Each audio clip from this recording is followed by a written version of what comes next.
finishing Exodus. How was it? Amazing. Good. Chloe, any thoughts on Exodus? Oh, yeah. Felicia, any thoughts on Exodus?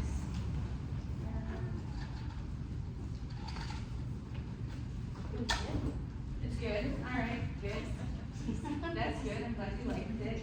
Chase, any thoughts on Exodus? A few.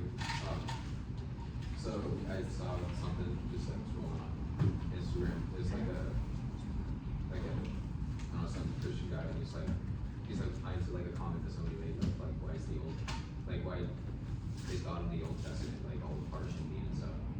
And he's like he says like he thinks it's like a product of like selective reading. Yeah. Like focusing more on stuff that stands out. Mm-hmm. It depends on what lenses you put on. If you put on your glasses of God as me, everything you read can be taken that way. Yeah.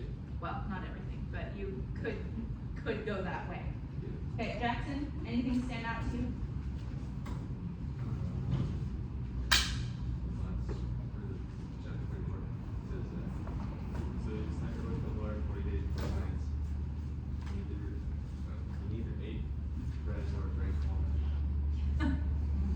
Yeah, you mentioned not eating or drinking for 40 days. Of course that stood out. That's called the miraculous fast. There's 3 different types of fasting. I can't remember which one, but that one's the miraculous fast title. Hey, we are going to talk about one of my favorite Bible characters today. We're going to talk about Joshua. He is pretty amazing. Okay? So, open your Bibles to Exodus 19.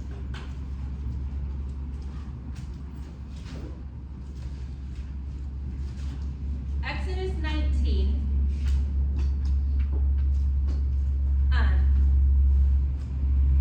God has led the people through the Red Sea. They've wandered in the wilderness a little bit.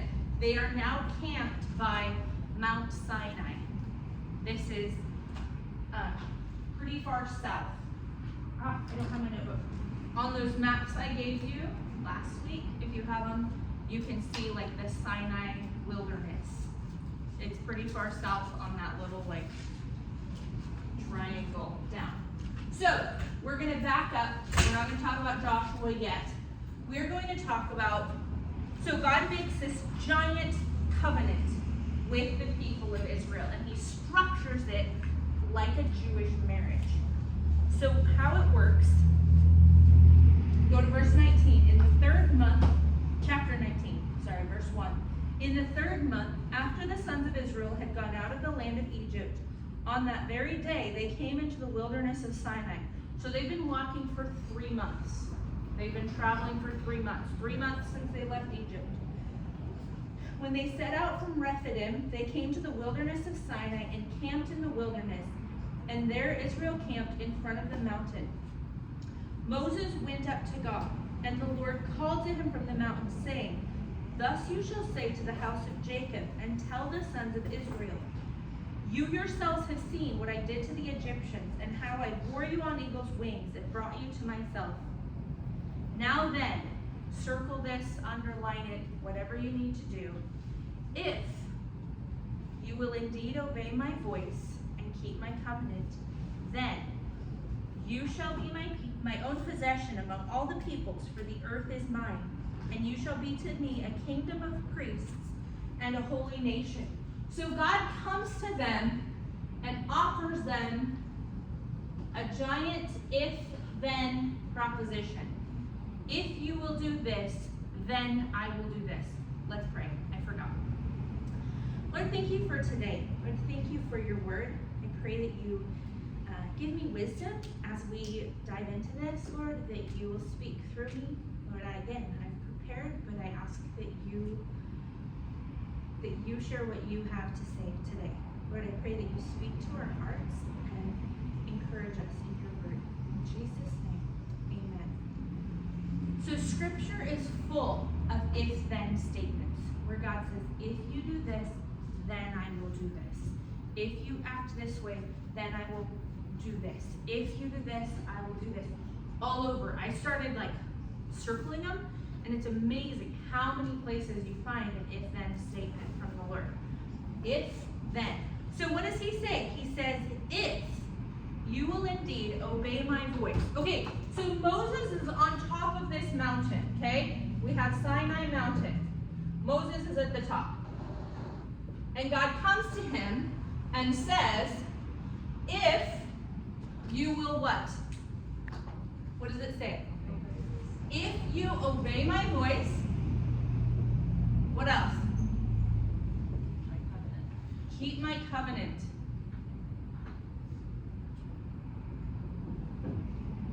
Then what? You shall be a special treasure. Okay, you will be a special people or treasure. What else? You'll be a special treasure, special Shall we be a kingdom of priests and holy nation? a kingdom of priests.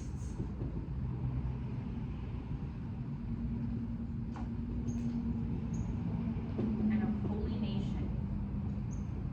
Now, what was the priest's job? What does it mean to be a kingdom of priests? What was the priest's job?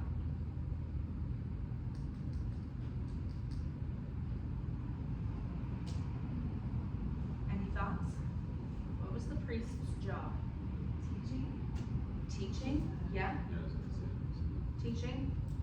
Their job, I would say, was to represent God to the people, or to be that, not like worship us, we're God, but like a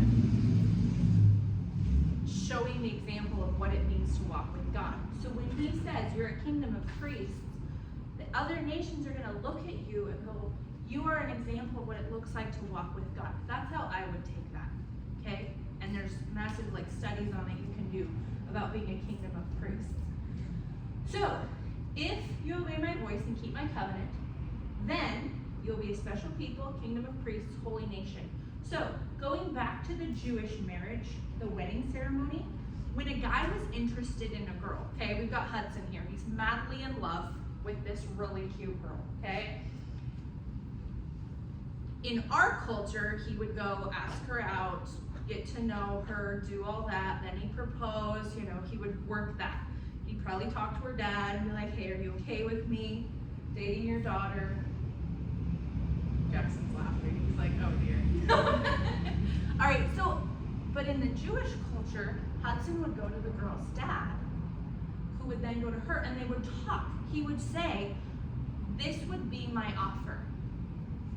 If she's willing to marry me and do this, then I will be her provider, her protector, I'll take her, all that. Okay, so God is kind of propositioning his people, going, do you want to walk with me in almost a marriage covenant? So he's talking to Moses. Now remember, we're on the top of Mount Sinai. Moses, this 80-some-year-old man, is hiked to the top of this mountain, and he's up there. So this is God's proposal. He says, now then, if you will indeed obey my voice and keep my covenant, then you shall be my own possession among all the peoples, for all the earth is mine. And you shall be to me a kingdom of priests and a holy nation. These are the words you shall speak to the sons of Israel. So Moses came and called the elders of the people and set before them all these words which the Lord commanded him. Okay, so Moses comes down the mountain and he talks to the elders, says, hey, this is what God said. Are you guys interested? Would you like to pursue this relationship? Would you like to make this work? Okay, our job would be to obey God's voice and keep his covenant. He'll do the rest. Any interest? This is what they said. Verse 8, all the people answered together. Look at the unity here. They all answered together and said, all that the Lord has spoken, we will do. All right, so this is a resounding yes. They go, yes, we want to walk in covenant We want to obey God's voice. We want to keep his covenant. So all the people say yes. They're like, yes, we will do this. We want to be a special people, a kingdom of priests and a holy nation. So we need to uphold our parts.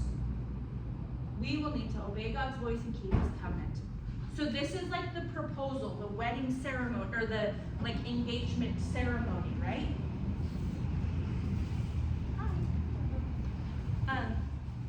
Okay, so verse 9, the Lord said to Moses, behold, I will come to you in a thick cloud, so that the people may hear when I speak with you, and may also believe in you forever. Then Moses told the words of the people to the Lord. The Lord also said to Moses, go to the people and consecrate them today and tomorrow, and let them wash their garments. So in the Jewish wedding ceremony, before they get married, the husband and wife would do like a ritual cleansing. They would go through, they call it a mikvah, okay? And they would cleanse themselves. So God is telling his people, cleanse yourself, prepare for this ceremony, prepare for this. And then he tells them, don't go near the mountain, you will be put to death. If somebody does touch the mountain, you can't touch him. He has to be stoned or shot. You can't, you have to put him to death if he touches the mountain. This is holy. Verse 14. Okay, so Moses had gone back up the mountain. Okay, we're going to do a mountain tally, right? He's climbed the mountain twice now. This is always impressive to me, how many times this little old man climbs this mountain. And if you're not paying attention, you miss it. Okay, so he goes back up, tells God, yes, they want him to do this. I lost track. I was thinking about the mountain. Verse 14. So Moses went down from the mountain to the people and consecrated the people, and they washed their garments. Okay, so he goes back down and tells everybody, take a bath, get cleaned up. We've got important things happening. Verse 16. So it came about on the third day when it was morning, that there were thunder and lightning flashes and a thick cloud upon the mountain, and a very loud trumpet sound, so that all the people who were in the camp trembled. So there's something in the Jewish wedding ceremony. It's super interesting to study the Jewish wedding ceremony. But in the Jewish wedding ceremony, the husband and wife get married under a canopy. They call it a chuppah or something like that. I don't speak Jewish. But it's a canopy. So the idea of God coming and like canopying over the mountain, it just shows how he's like following these steps. It's super interesting. So this cloud comes over the mountain and covers it.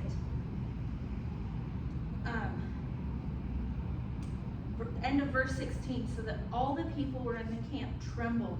And Moses brought the people out of the camp to meet God, and they stood at the mountain. So up until this point, before the cloud covers the mountain, there's the cloud, it's horrible, but there it is. Moses had gone, he would talk to God and then tell the people. He would go meet with God and then tell the people, this is what God is saying. They've been 3 months wandering in the wilderness, they've been freed from slavery, and look now, it says the people get to meet God. Moses brought the people out of the camp to meet God, and they stood at the foot of the mountain. So there's this massive cloud covering the mountain, thunder, lightning, the people are freaked out. They're standing there watching all this. Okay, that's a lot to go. We're making a covenant with this. Massive amounts of power and awe and majesty.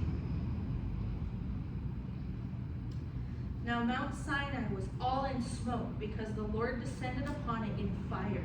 And its smoke ascended like the smoke of a furnace, and the whole mountain quaked violently. Picture this. When you read the Bible, this is true. This happened. Imagine it. Wow. Massive earthquake and lightning and smoke and fire.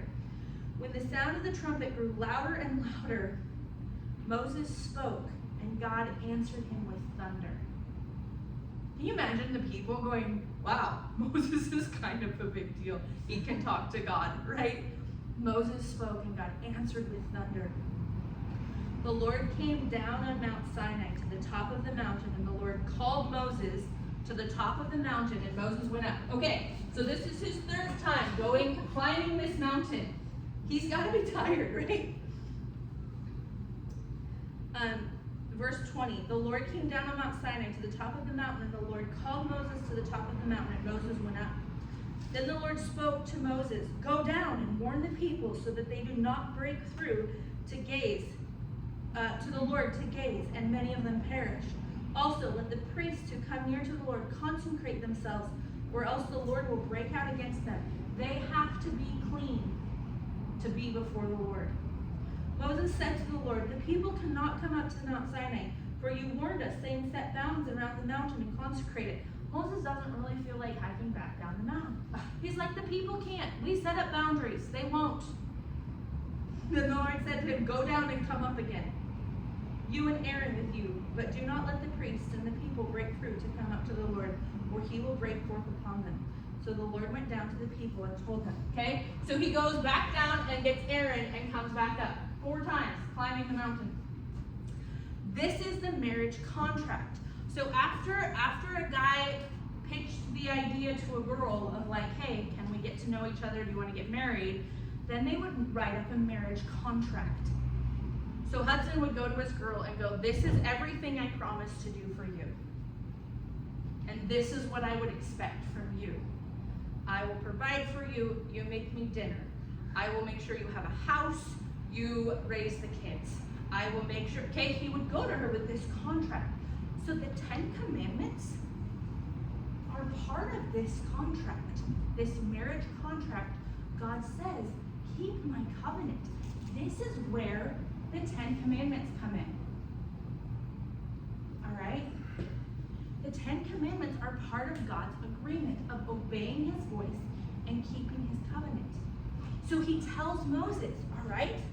God spoke all these words saying, chapter 20, verse 2, I am the Lord your God, who brought you out of the land of Egypt, out of the house of slavery. And he goes through the 10 Commandments. You shall have no other gods before me. You shall not make yourself an idol. I'm going to shorten this, okay? You shall not worship them or serve them, for I, the Lord your God, am a jealous God, visiting the iniquities of the father on the children, on the 3rd and 4th generations of those who hate me, but showing loving kindness to thousands, to those who love me and keep my commandments. You shall not take the name of the Lord your God in vain, for the Lord will not leave him unpunished who takes his name in vain. Remember the Sabbath day to keep it holy. 6 days you shall labor and do all your work, but the 7th day is a Sabbath to the Lord your God. In it you shall not do any work, you or your son or daughter or your male or female servant or your cattle or your sojourner who stays with you. Verse 12, honor your father and mother. This is the first commandment with a promise, that your days may be long, be prolonged in the land which the Lord your God gives you. You want to live a long life? Honor your parents. It's a promise. You shall not murder. You shall not commit adultery. You shall not steal. You shall not bear false witness against your neighbor. You shall not covet your neighbor's house. Going back to the honor and father and mother. If someone dies young, it's not because they didn't honor their father and mother. Let me just revamp that, okay? Don't want to be speaking lies. Verse 17, you shall not covet your neighbor's house. You shall not covet your neighbor's wife, or his male servant, or his female servant, or his ox, or his donkey, or anything that belongs to your neighbor. Okay, the first, bless you. The first 4 commandments are between God and man, right? The next 6 commandments are how we relate to humans, right? And how we relate to humans can show our love for God and can be part of obeying his voice, all right? So we have this is how you relate to me, don't have other gods, don't worship other gods, all of those. Then the next ones are honor your parents, right? So these are part of the contract. 18, all the people perceived the thunder and the lightning flashes and the sound of the trumpet and the mountain smoking. So Moses is up here in this cloud, And they're hearing thunder and lightning and all of this. And when the people saw it, they trembled and stood in a distance. Then when Moses came back down, listen to this. Then they said to Moses, I think this is one of the saddest verses in the Bible. Speak to us yourself, and we will listen. But let not God speak to us, or we will die. God is going, I want to have a covenant with you. I want to have a relationship with you. I want to know you.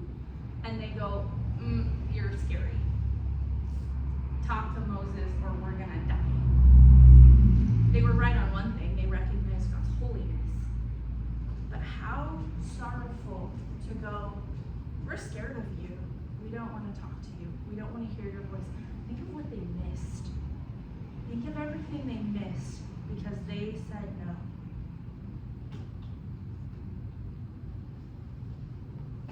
Verse 20, Moses said to the people, do not be afraid, for God has come in order to test you, and in order that the fear of him may remain with you, so that you may not sin. He goes, God wants you to see how awesome he is, so that you recognize his holiness. So the people stood at a distance while Moses approached the thick cloud where God was. Verse 22, then the Lord said to Moses, here Moses takes them out to meet God, and they say, nope. And now God's talking to Moses again. Thus you shall say to the sons of Israel, you yourselves have seen that I have spoken to you from heaven. You shall not make other gods beside me, gods of silver or gold. You shall not make for yourself. All right, so the next several chapters are God's rules, the things that are part of this covenant. All right, and to us, we can get bogged down like, okay, don't do this, don't do that, don't do this. This is where people find this idea that God is a God of rules and a grumpy person in the Old Testament, right? But in reality, it's his marriage covenant with him. He's going, this is what I'm asking of you, to obey my voice and keep my covenant, and then I will do these things. And we see over and over and over where they break that covenant, and they break it, and they break it, and they break it. That's why all through like the prophets, God talks about them as his husband, as he's the husband and they're the wife. And the way that they have done things, he talks about them committing spiritual adultery and forsaking him and being unfaithful to him. Terms you would use for a spouse. Read Hosea. Hosea talks about God as their husband. He says, I've been a husband to you because this is his covenant with them. This is the covenant he's asked them to walk in.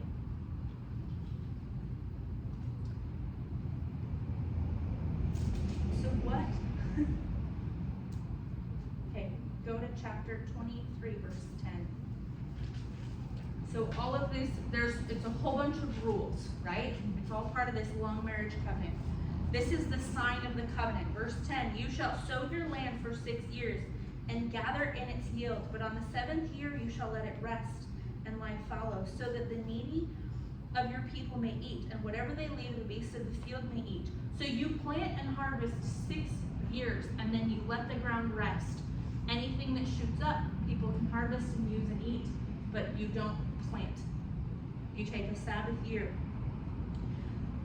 You do the same with your vineyard and your olive grove. Verse 12, 6 days you are to do your work, but on the 7th day you shall cease from labor, so that your ox and your donkey may rest.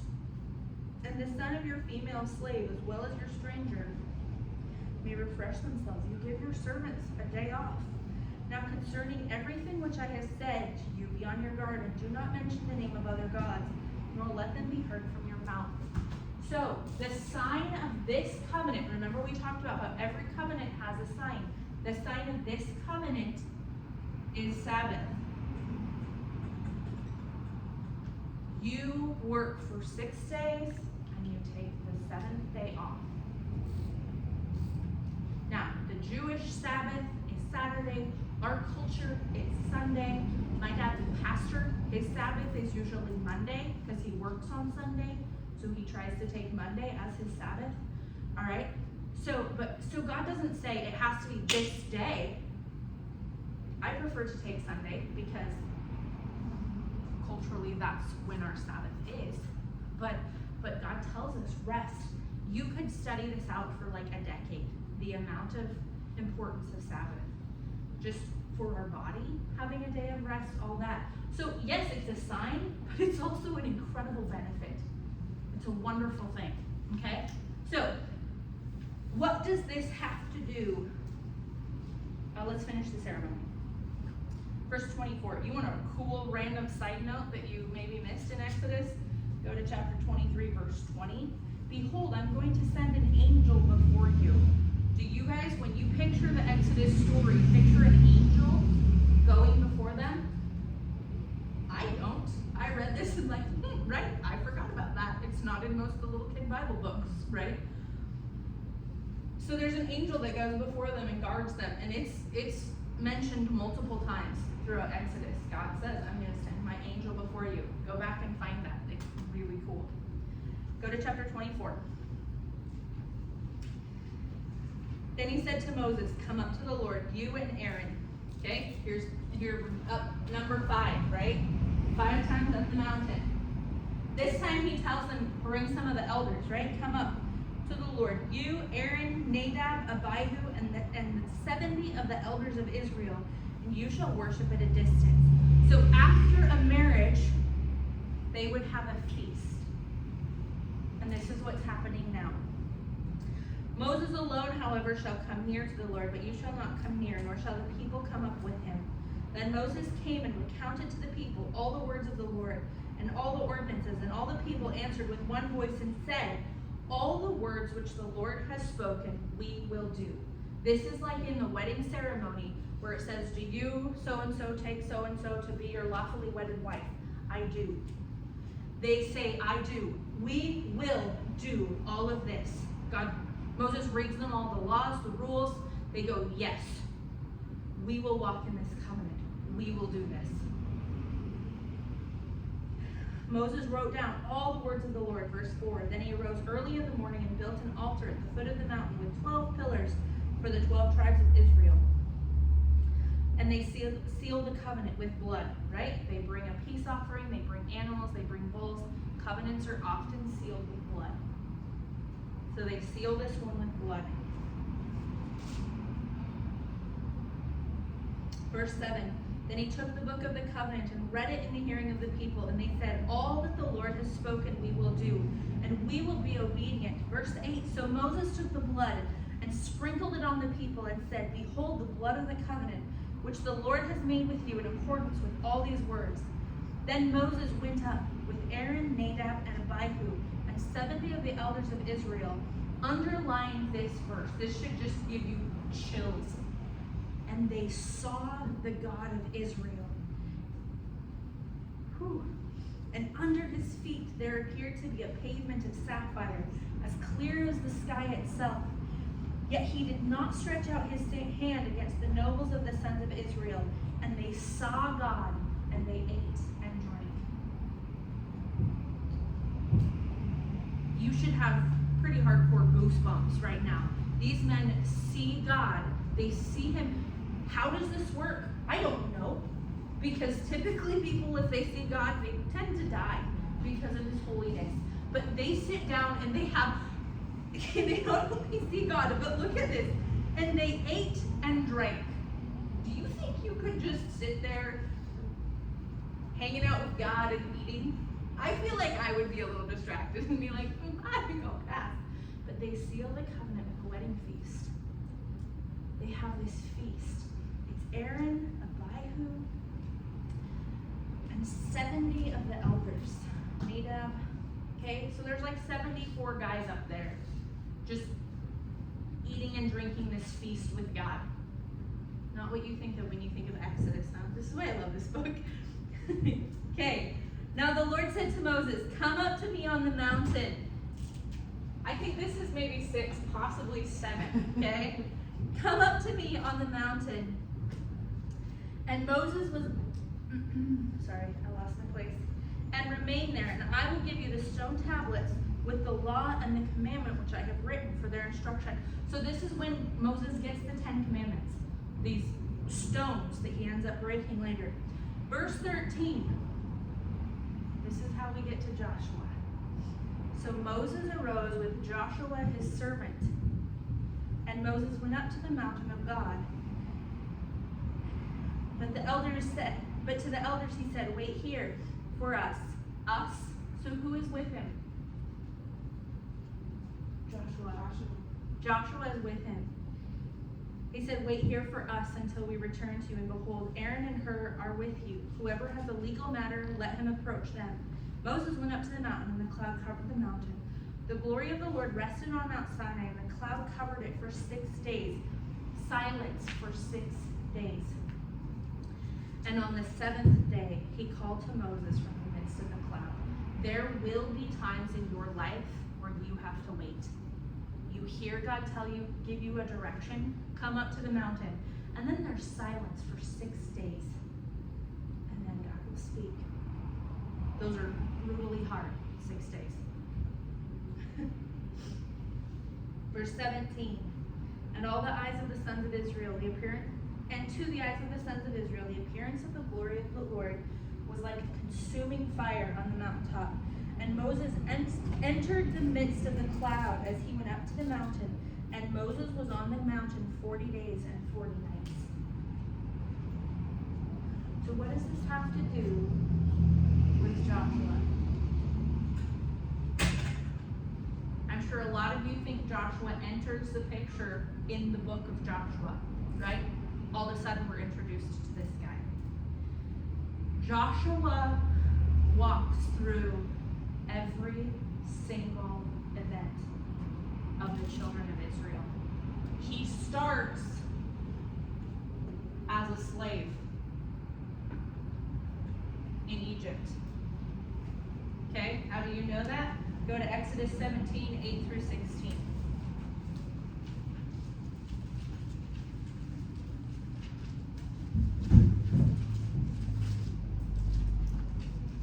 Go to 8. Then Amalek came and fought against Israel at Rephidim. So, they're wandering in the wilderness, heading to Mount Sinai. This group comes and attacks them. So Moses said to Joshua, this is our first mention of Joshua, but notice, choose men for us and go out, fight against Amalek. Tomorrow I will station myself at the top of the hill with my staff. So Joshua was old enough to do battle, right? He was old enough to lead in a battle. Moses tells him, pick some guys, go deal with this problem. So that tells us that Joshua was also a slave.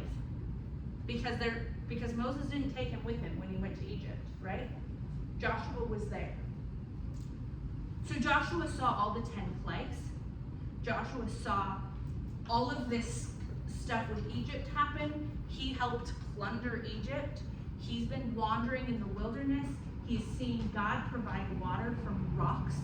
All of these things are preparing him. So he's there. He's wandering in the wilderness.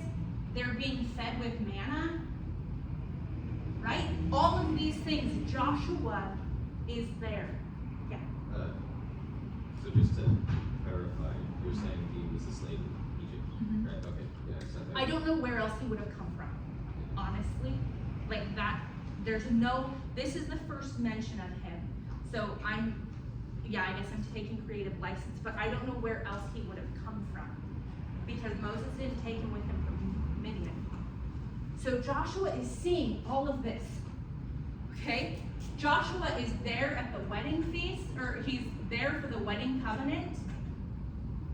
I don't know if he was one of the 70 elders that got to eat dinner with God. That doesn't say, but he's on Mount Sinai with Moses. I think that's how we spell Sinai. He's on Mount Sinai with Moses. He's involved in all of these things. So, your homework this week, you're going to write a character study on Joshua. Okay, and we'll talk more about what a character study is in a little bit, but you're going to write a character study on Joshua. And so you're going to need to take and look at his life and see what all he did. All right. So, we're gonna maybe back up and wait on those verses.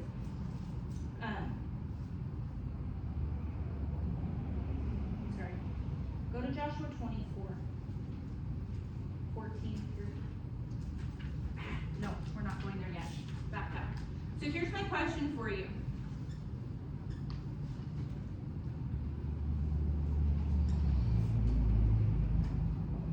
Who are your mentors? Because Joshua, do you think Joshua was following a good person to emulate and be like? Yeah. Later in the Bible it says Moses was the most humble man that ever lived. Okay? So Joshua put himself in a place where he got to see firsthand, hear firsthand, what God was saying to Moses. Okay? Go to, I think it's Exodus 32.